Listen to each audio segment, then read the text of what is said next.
धर्म और अधर्म के बीच का युद्ध, कुरुवंश की जटिलता, सिंहासन का लालच और धर्म युद्ध का फैसला। महाभारत। आज के इस वीडियो में हम बात करेंगे महाभारत के पात्रों की। यूं तो महाभारत में असंख्य पात्र हुए जिन्होंने अपना प्रत्यक्ष और अप्रत्यक्ष रूप से कर्तव्य निभाया, परंतु हम यहाँ पर महाभारत के प्रमुख पात्रों का संक्षिप्त परिचय देंगे जिनका प्रत्यक्ष और अप्रत्यक्ष रूप से महाभारत के युद्ध में संबंध रहा है। आज के इस वीडियो में हम भारतीय महाकाव्य महाभारत के वंश वृक्ष को देखेंगे। कुरु वंश के राजा थे राजा शांतनु। हम राजा शांतनु की कहानी से शुरू करेंगे। राजा शांतनु हस्तिनापुर के राजा थे। राजा शांतनु देवी गंगा से मिले और वह उनकी सुंदरता से मंत्रमुग्ध हो गए। उन्होंने उनको विवाह का प्रस्ताव भेजा। देवी गंगा तुरंत मान भी गई, परंतु उन्होंने उनके सामने एक शर्त रखी। उन्होंने कहा कि वह कभी भी देवी गंगा से उनके कार्यों के बारे में नहीं पूछेंगे। विवाह हो गया। कुछ वर्षों बाद उनका एक पुत्र हुआ। देवी गंगा उसको लेकर गंगा नदी में बहाकर आ गई। शांतनु बहुत ही चकित रह गए, परंतु वह वचनबद्ध थे, इसलिए उन्होंने कुछ नहीं पूछा। ऐसा करते करते उन्होंने 7 पुत्रों को गंगा नदी में बहा दिया। जब उनका 8वां पुत्र हुआ तो वह उसको लेकर गंगा नदी में बहाने के लिए जा ही रही थी कि शांतनु उनसे पूछ ही बैठे कि आप ये क्या कर रही हैं। तो देवी गंगा ने राजा शांतनु को बोला कि आपने अपना वचन तोड़ दिया, आपने मुझसे कारण पूछ लिया। और फिर उन्होंने उस कारण को बताया कि यह जो 8 पुत्र हैं, ये 8 वासु थे जिन्हें ऋषि वशिष्ठ ने श्राप दिया हुआ था इस धरती पर मानव रूप में जन्म लेने का। और इन 8 वासुओं के अनुरोध पर मैं इन्हें गंगा नदी में बहा रही थी ताकि यह मानव रूपी जन्म जो इन्होंने ले लिया है उससे मुक्त हो सके। लेकिन 8वें पुत्र के लिए आपने मुझसे पूछ लिया, तो अब मैं इसे नहीं बहाऊंगी। और क्योंकि आपने अपना वचन भी तोड़ दिया, इसलिए मुझे अब यहाँ से जाना होगा। और क्योंकि बालक बहुत छोटा है, इसलिए मैं इसको अपने साथ लेकर जा रही हूँ, परंतु जब ये बड़ा हो जाएगा तो मैं इसे आपको देकर चली जाऊंगी। और ऐसा कहकर देवी गंगा विलुप्त हो गई। थोड़े समय बाद देवी गंगा दोबारा अवतरित हुई और उन्होंने उस बालक को, जो कि अब बहुत बड़ा हो चुका था और बहुत सुंदर था, उन्हें शांतनु को सौंप दिया। बालक का नाम था देवव्रत। शांतनु देवव्रत को देखकर बहुत ही प्रसन्न हो गए, परंतु देवी गंगा के जाने के बाद शांतनु बहुत ही उदास रहने लगे। ऐसे में थोड़े समय बाद वह सत्यवती से मिले और सत्यवती को विवाह का प्रस्ताव भेजा, परंतु सत्यवती के पिता ने विवाह से मना कर दिया। उन्होंने कहा कि आपका उत्तराधिकारी तो देवव्रत है। ऐसे में सत्यवती के पुत्र तो कभी राजा बन ही नहीं पाएंगे। तो यह जब बात देवव्रत को पता चली तो वह तुरंत अपने पिता की खुशी के लिए एक प्रतिज्ञा ले बैठता है और वह कहता है कि मैं आजीवन ब्रह्मचर्य का पालन करूंगा, और ये भी कहता है कि मैं कभी भी सिंहासन पर नहीं बैठूंगा। क्योंकि उन्होंने अपने पिता की प्रसन्नता के लिए आजीवन ब्रह्मचर्य की प्रतिज्ञा ली, इसलिए उनका नाम भीष्म पड़ा और उन्होंने जो प्रतिज्ञा ली वह भीष्म प्रतिज्ञा कहलाई और उन्हें इच्छा मृत्यु का वरदान मिला। इसके बाद सत्यवती और शांतनु का विवाह हो गया और उनके 2 पुत्र हुए, चित्रांगद और विचित्रवीर। चित्रांगद का छोटी आयु में ही मृत्यु हो गई और विचित्रवीर फिर हस्तिनापुर के राजा बने। थोड़े समय बाद काशी में एक स्वयंवर हुआ। उसमें भीष्म वहां की 3 राजकुमारियां अंबा, अंबिका और अंबालिका को विचित्रवीर के लिए जीतकर हस्तिनापुर लेकर आ गए। उनमें से अंबा राजकुमार शैल से प्रेम करती थी और उन्होंने यह सोचा था कि स्वयंवर में वह उन्हें ही वरमाला पहनाएगी, परंतु उससे पहले ही भीष्म उनको जीतकर हस्तिनापुर ले आए। तो उन्होंने उनको बताया कि मैं तो राजकुमार शैल से प्रेम करती थी। ऐसे में भीष्म ने उनसे क्षमा मांगी और उन्हें वापस काशी छोड़ आए, परंतु राजकुमार शैल ने अम्बा से विवाह करने से मना कर दिया। उन्होंने कहा कि कोई और उसको जीत कर जा चुका है। तो फिर अम्बा भीष्म के पास आई और उन्होंने भीष्म को कहा कि अब तुम मुझसे विवाह करो, परंतु भीष्म तो भीष्म प्रतिज्ञा से बंधे हुए थे, उन्होंने विवाह से मना कर दिया। ऐसे में अम्बा ने भीष्म को श्राप दे दिया कि तुम्हारी मृत्यु का कारण मैं ही बनूंगी।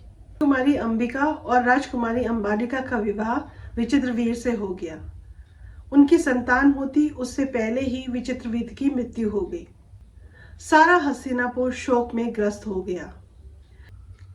सभी को चिंता सताई जा रही थी कि अब वंश आगे कैसे बढ़ेगा। तो ऐसे में विचित्रवीर की पत्नियों के माध्यम से वंश को आगे बढ़ाने का अनुरोध किया, परंतु भीष्म तो भीष्म प्रतिज्ञा से प्रतिबंधित थे, उन्होंने ऐसा करने से मना कर दिया। ऋषि पराशर के वरदान के माध्यम से सरस्वती को एक पुत्र की प्राप्ति हुई थी। वह पुत्र थे ऋषि वेदव्यास, जिन्होंने श्रीमद् भगवत गीता भी लिखी। फिर सत्यवती ने अपने पुत्र वेदव्यास से अपनी दोनों पुत्रवधू अंबिका और अंबालिका को संस्कारित करने का अनुरोध किया और वह मान गए। वर्षों की तपस्या ने ऋषि वेदव्यास के मुख पर अपना असर डाला। अंबिका ने वेदव्यास को जैसे ही देखा तो उन्होंने भयभीत होकर अपनी आंखें बंद कर ली। इससे उनका पुत्र धृतराष्ट्र नेत्रहीन पैदा हुआ।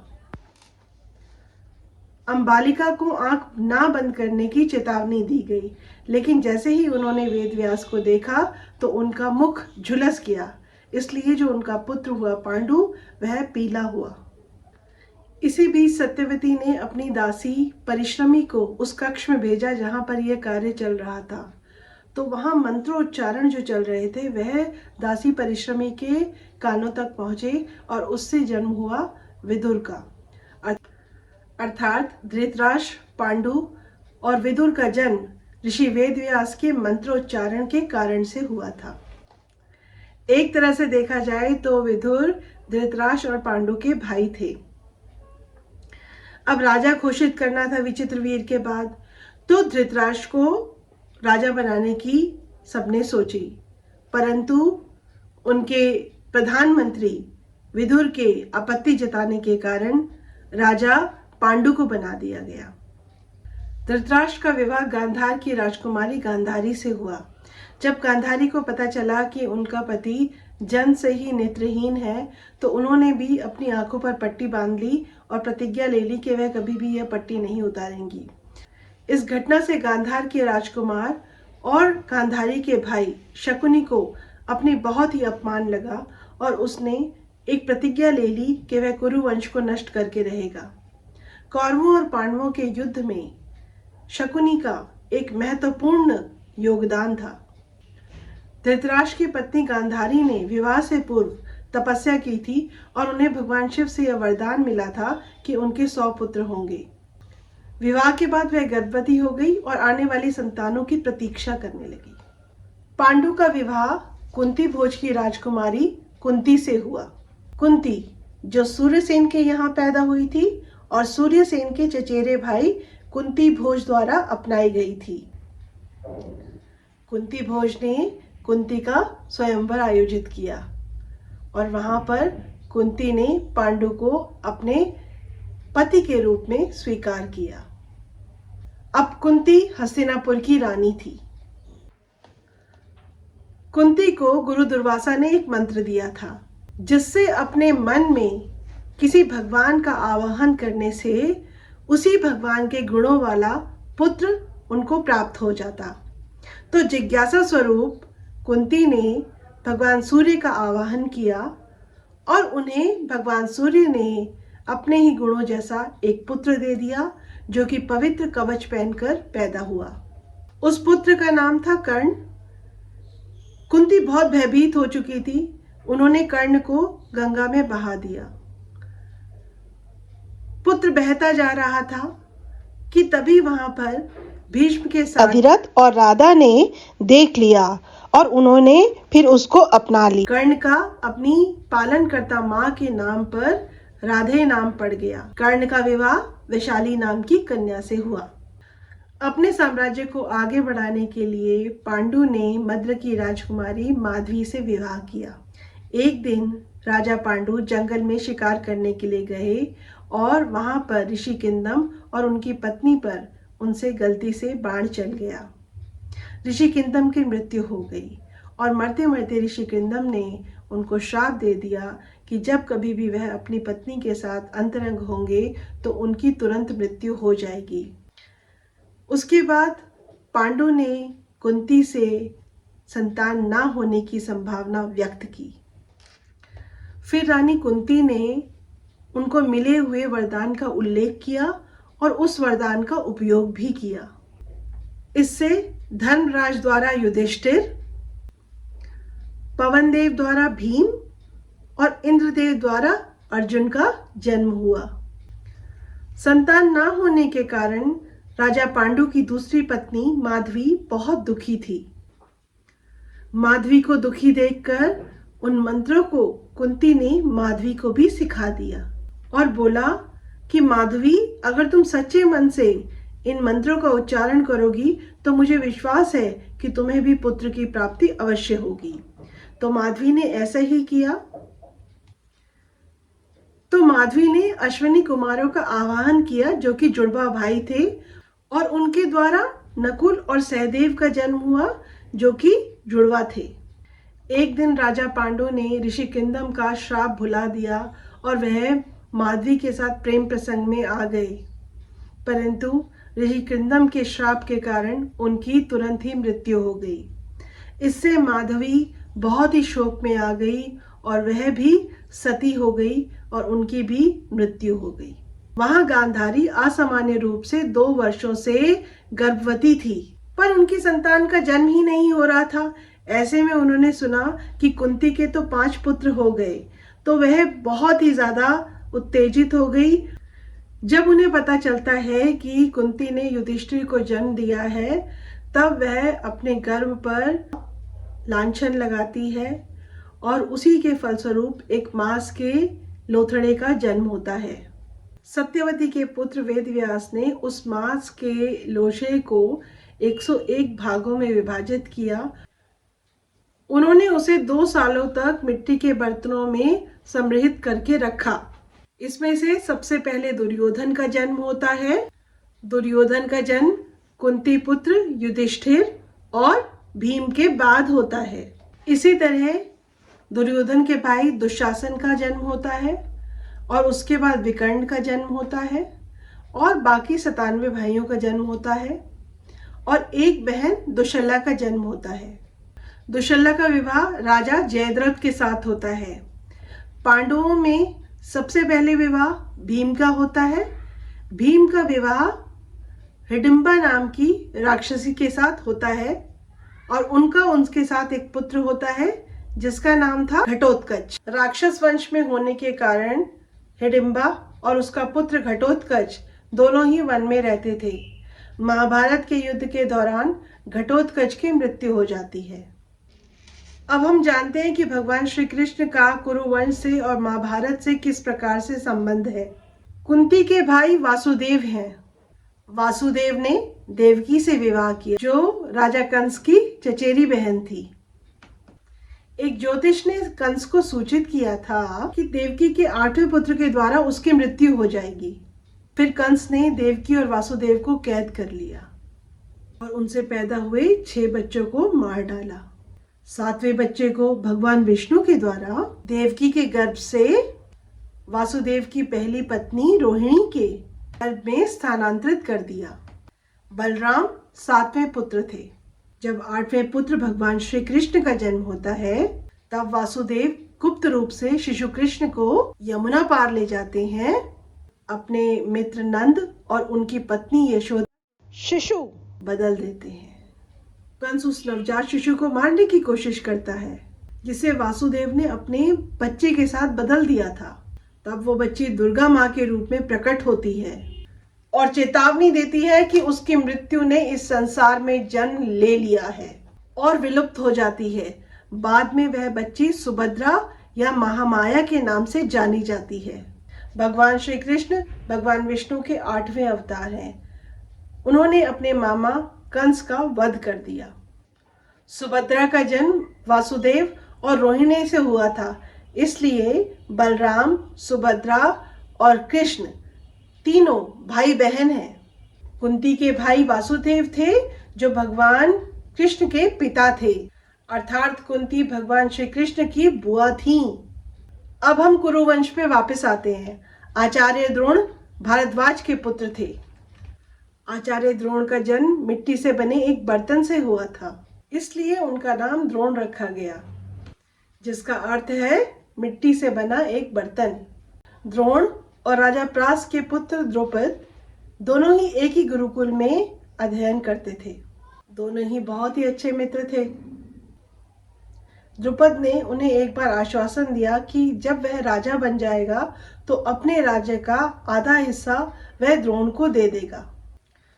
अब द्रुपद तो अपने पिता की मृत्यु के बाद राजा बन जाते हैं, लेकिन द्रोणाचार्य गरीबी का जीवन जीते थे। अब द्रोण जब राजा द्रुपद के पास मदद के लिए जाते हैं तो राजा द्रुपद अपने और उनके बीच के अंतर को देखकर उनकी दोस्ती अस्वीकार कर देता है। गौतम शर्मार की तपस्या को भंग करने के लिए इंद्र ने जानपदी नामक देवकन्या को भेजा और उनके गर्भ से पुत्र और पुत्री का जन्म हुआ।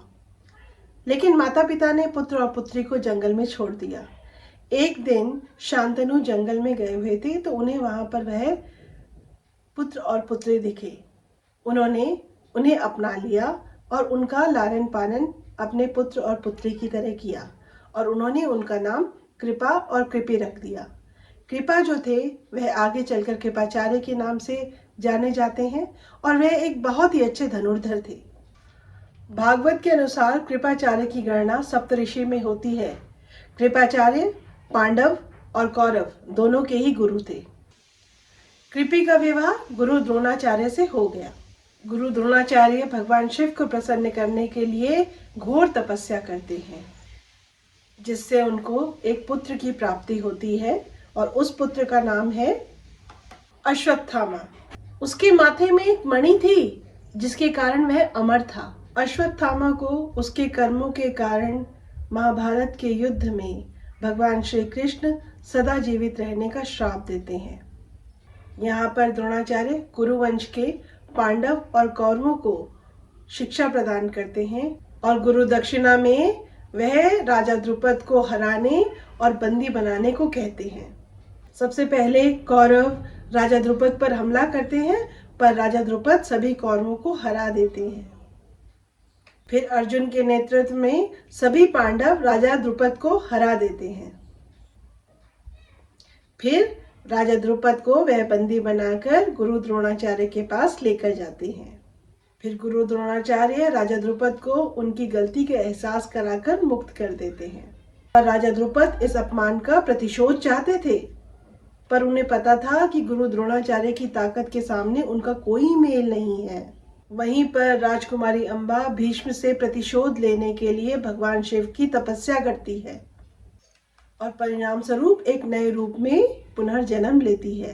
राजकुमारी अंबा राजा द्रुपद के यहाँ पर शिखंडी के रूप में जन्म लेती है, पर कन्या होने के कारण राजा द्रुपद उससे प्रसन्न नहीं रहते। फिर राजा द्रुपद यज्ञ करते हैं और यज्ञ की अग्नि से जुड़वा बच्चों का जन्म होता है। वह थे धृष्टद्युम्न और द्रौपदी। राजा द्रुपद अपनी यज्ञ से जन्मी पुत्री द्रौपदी के लिए एक स्वयंवर आयोजित करते हैं और उस स्वयंवर में अर्जुन जीतकर अपनी माँ के पास लेके जाते हैं। फिर अर्जुन अपनी माता कुंती को कहते हैं, देखो माँ, मैं क्या लेकर आया हूँ। फिर कुंती ने बिना ये जाने कि अर्जुन उनकी पुत्र वधू को लेकर आया है, यह कह दिया कि जो भी कुछ लाए हो वह पांचों भाई बांट लो। माता कुंती की इस बात को सुनकर सभी भाई और द्रौपदी दुविधा में पड़ जाते हैं। इस दौरान श्री कृष्ण वहां आते हैं और उन्हें बताते हैं कि पूर्व जन्म में द्रौपदी ने तपस्या कर ऐसे वर से शादी करने की इच्छा की थी कि जो धर्म का प्रतीक हो, हवा की तरह मजबूत हो, जो सर्वश्रेष्ठ धनुर्धर हो, जो सबसे अधिक सुंदर हो और जो सहनशीलता का प्रतीक हो। और ये सारे गुण एक ही व्यक्ति में होना असंभव है। पांडवों के पास सभी भाइयों में एक एक गुण थे। फिर श्री कृष्ण के कहने पर द्रौपदी बाकी के 4 पांडवों से विवाह कर लेती हैं। युधिष्ठिर में धर्म और सत्य है, भीम में बल है, अर्जुन में सर्वश्रेष्ठ धनुर्विद्या है, नकुल और सहदेव में सुंदरता और शालीनता है। वैसे तो पांडवों की द्रौपदी के अलावा और भी विवाह हुए थे, परंतु द्रौपदी ने उनको अपने साथ राजमहल में रहने की अनुमति नहीं दी। फिर बाद में अर्जुन का विवाह श्री कृष्ण और बलराम की बहन सुभद्रा से होता है। द्रौपदी को 5 पांडवों के साथ 5 पुत्रों की प्राप्ति होती है।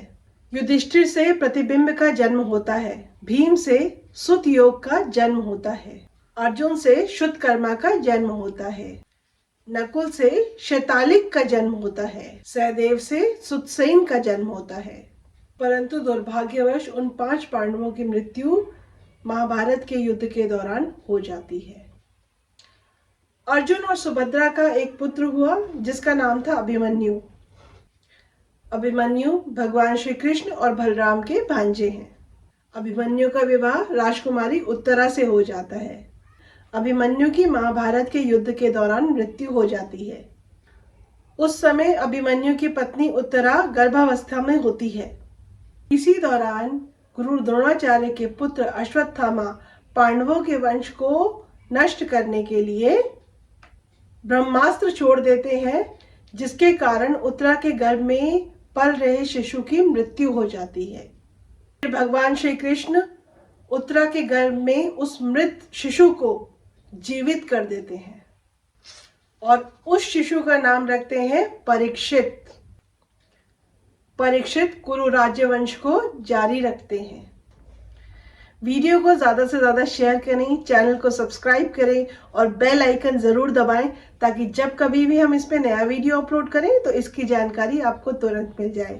अगर वीडियो पसंद आया हो तो कमेंट करें, लाइक करें। अपने प्रश्न आप हमें लिख कर कमेंट बॉक्स में भेज सकते हैं, मैं उसका उत्तर आपको अवश्य दूंगी। तो मैं सुप्रभा आपसे विदा लेती हूँ और अगली जानकारी के साथ मैं जल्द ही उपस्थित होंगी। तो देखते रहिए हमारा चैनल जिंदगी अनकट।